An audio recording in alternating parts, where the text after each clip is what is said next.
Top managers of the Standard Media Group, led by the Group Acting Chief Executive Officer Orlando Lyomu, today appeared before the Committee on Information, Communication and Innovation of the National Assembly. The group's management, which had been summoned to give account on activities leading up to the media shutdown of 4 TV stations in Kenya, insisted that the move was illegal and infringed on the public's right to access information. Have the media houses taken an opportunity to self-reflect about the 3 issues: the business interest, the public interest, and the national security interest? And if so, what are the organs of internally self-regulating on these 3 matters? We believe that there should be no political interference in the way media is run.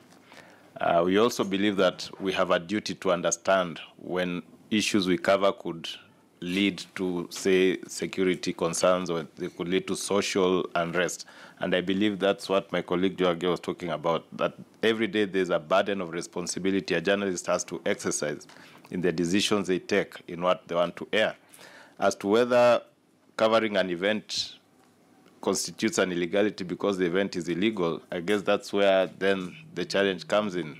We have a lot of faith in our journalists. We believe that the institution of media needs to operate as independently as possible. That doesn't mean that we agree always. And government, media, I mean, we all dance around the tree of truth. And there are those instances where we might not see eye to eye. But I think the essence of the institution of media needs to be safeguarded because any other way means that the nationhood is at risk.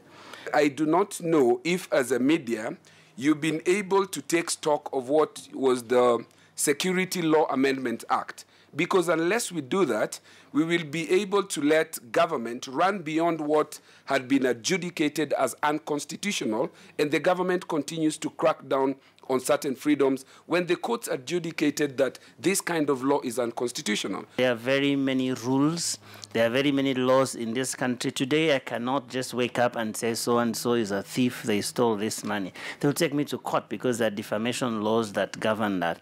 There are very many codes.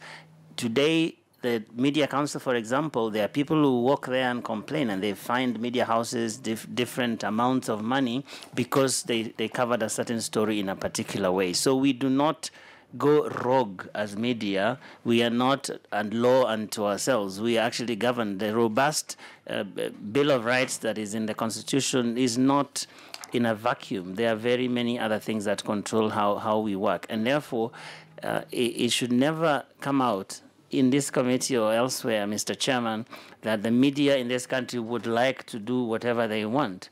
All we would like is to be able to enjoy the rights that are enshrined in the Constitution, which is that we can inform the public, because Article 35 also says that the public have a right to information, and therefore.